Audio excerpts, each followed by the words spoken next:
Have you ever wondered who the most dangerous person could be in a disaster? Well, your survival might hinge on knowing the answer. Today, we're diving into a critical topic for any prepper or survival enthusiast, the types of people you need to be cautious about in a crisis. Knowing who to trust and who to avoid can make all the difference in your safety and survival. In this video, we'll explore the 5 most dangerous types of individuals you might encounter during a disaster. From manipulators to opportunists, understanding these personalities will help you navigate complex situations more safely. We're not just talking about the obvious threats either. Some of these individuals might be hiding in plain sight, their true nature only revealed when disaster strikes. So, buckle up and get ready for a deep dive into the psychology of survival. Let's delve into the first type of dangerous individual you might encounter. First on our list is the con artist, a master of deception. These individuals are expert manipulators who thrive in the chaos that often accompanies a disaster. They specialize in the art of false identity, assuming roles like emergency personnel or representatives from reputed charities. Their goal? To exploit your trust and goodwill in times of crisis. Here's how they operate. By creating urgent scenarios that demand immediate action, they lure their victims into handing over money, personal information, or essential supplies. Picture someone claiming to be a relief worker, urgently needing funds for a rescue operation, or a supposed charity representative asking for donations in kind. These are the types of situations con artists concoct to deceive their victims. The effectiveness of their tactics dramatically increases in disorienting situations where people are desperate for help. It's the perfect storm for them. Heightened emotions, a sense of urgency, and the chaos that comes with a disaster. It's a scenario where people are more likely to let their guard down, making it crucial to maintain a healthy level of skepticism, even in the face of apparent authority or urgency. So, how can you avoid falling prey to a con artist? The key is verification. Always verify the identity of anyone claiming to be an official or a representative from a charity. Be cautious of anyone demanding immediate action or payment, and remember, it's okay to say no. It's better to risk seeming rude than to risk your safety or resources. You can also protect yourself by keeping your personal information secure. Be wary of anyone asking for sensitive information, especially if you did not initiate the contact, and of course, keep your essential supplies secure and out of sight to avoid attracting unwanted attention. Now that we've unmasked the con artist, let's move on to our next dangerous individual.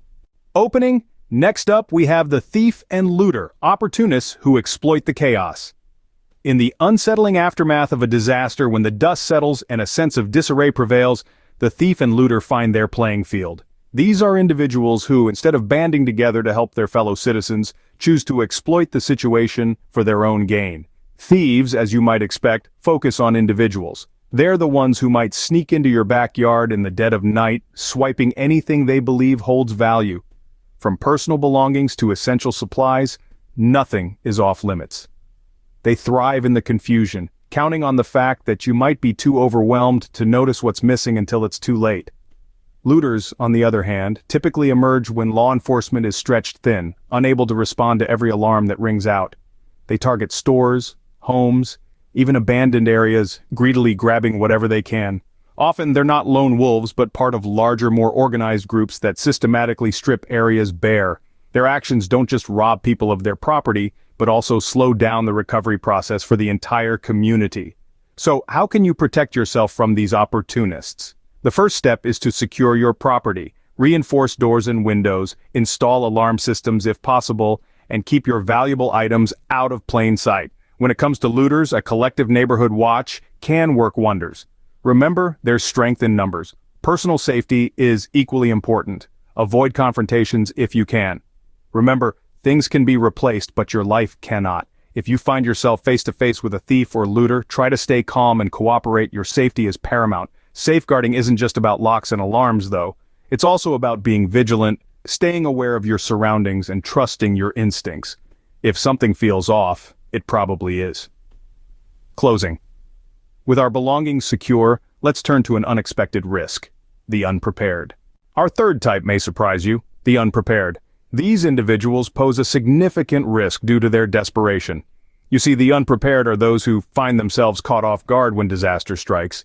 They are the ones who haven't stored enough water, food, or essential supplies. They lack the knowledge or skills to cope with the crisis at hand. Now, this doesn't mean they're bad people. Quite the contrary. Many of them are just ordinary folks who were caught unawares or didn't have the means or foresight to prepare. But their lack of readiness can lead to a level of desperation that makes them unpredictable. And in a disaster, unpredictability can be dangerous. Let's consider a scenario. The unprepared, lacking supplies may initially seek help from others. They may knock on your door, asking for food, water, or shelter, and while it's human nature to want to help, remember that resources may be scarce. If you share with one person, word may spread, and soon you might find yourself overwhelmed with requests for aid. What's more, the unprepared might not just be content with asking. Their desperation could drive them to take what they need without permission. They might become demanding or even aggressive. This behavior can compromise not only their safety, but also the safety of those around them. So how do you manage interactions with the unprepared? First and foremost, it's crucial to maintain your own safety. Be cautious when dealing with those who are desperate and potentially volatile. Offer assistance if you can, but do so without compromising your own survival. If possible, guide them towards community resources or relief organizations. Remember, in a disaster, your first responsibility is to ensure your own survival and the survival of your loved ones. With that secured, you can then extend aid to others in a controlled and safe manner. From the desperate, we move on to the exploitative. Fourth on our list is the exploiter, individuals who capitalize on scarcity and fear. These are the people who, in a crisis, see opportunity instead of calamity. They hoard essential supplies like food, water, and medical items only to sell them at inflated prices when these items become scarce. It's a ruthless game of supply and demand, with survival hanging in the balance. The exploiter preys on desperation, creating a black market that often prices out those in dire need. Picture a family with a sick child, unable to afford the medicine because someone has hoarded it only to sell at exorbitant prices. Or imagine elderly individuals, unable to access clean water because someone bought it all, intending to sell it for a profit. The actions of the exploiter can lead to severe shortages, increased panic, and social unrest. They further destabilize the already precarious conditions, making survival even more challenging for those affected by the crisis. But how do you counteract the tactics of the exploiter? It starts with preparation. Having a well-stocked supply of essentials can reduce your dependency on these black markets. It's also crucial to build a supportive community around you. In these communities, resources can be shared, and mutual aid can counteract the exploitative practices of these individuals. Another crucial aspect is awareness. Recognize this behavior for what it is: exploitation. It's not entrepreneurship, it's not savvy business. It's taking advantage of people when they're at their most vulnerable. By calling out these practices and refusing to support them, we can collectively reduce their impact. Remember, the exploiter thrives on scarcity and fear. Reducing these elements through preparation and community support can limit their influence and protect you and your loved ones in a crisis. Lastly, we have a dangerous individual who might initially seem like a beacon of hope. Last but not least, we have the unreliable leader, a figure of false authority. This character typically emerges in the aftermath of a disaster, stepping up to take charge with a confident demeanor and promises of safety and order. But don't be fooled by the facade. The unreliable leader is often ill-equipped to handle the pressures and responsibilities of leadership during a crisis. So, how do you spot an unreliable leader? Well, look out for someone who seems more focused on their image than on the welfare of the group.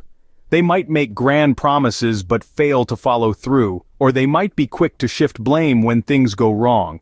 They might also make decisions based on personal gain, rather than the group's best interest.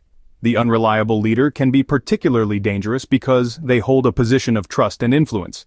Their poor decisions can lead the group into perilous situations or result in the reckless depletion of resources.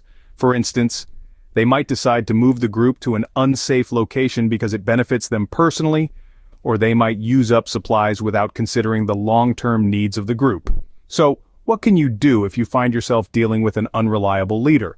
First, don't be afraid to question their decisions. A good leader will welcome input and be open to discussion. Second, try to encourage a system of shared leadership where decisions are made collectively and everyone's voice is heard. This can help to keep the unreliable leader in check and ensure that the group's best interests are being served. And remember, leadership isn't about asserting dominance or control. It's about guiding a group toward a common goal, making sound decisions, and caring for the welfare of every member. In a crisis, the best leaders are those who can keep their cool, think clearly, and put the needs of the group before their own. Now you know the 5 types of dangerous individuals you might encounter during a disaster. In a disaster, understanding the people around you is as important as understanding the situation itself. Let's do a quick recap. The con artist, adept at manipulation, can trick victims into handing over precious resources by assuming false identities. The thief and looter exploit the chaos, stealing from individuals and looting unguarded areas. The unprepared, lacking supplies or knowledge, can become a burden or threat due to their desperation. The exploiter capitalizes on scarcity, hoarding, and selling essential supplies at inflated prices. Finally, the unreliable leader, who lacks the skills or intention to lead effectively, can endanger the group with poor decisions. Recognizing these types can help you navigate human-related challenges in crisis situations. It's crucial to be aware of these potential threats and know how to mitigate these interactions. Stay safe, stay vigilant, and remember, knowledge is your best defense.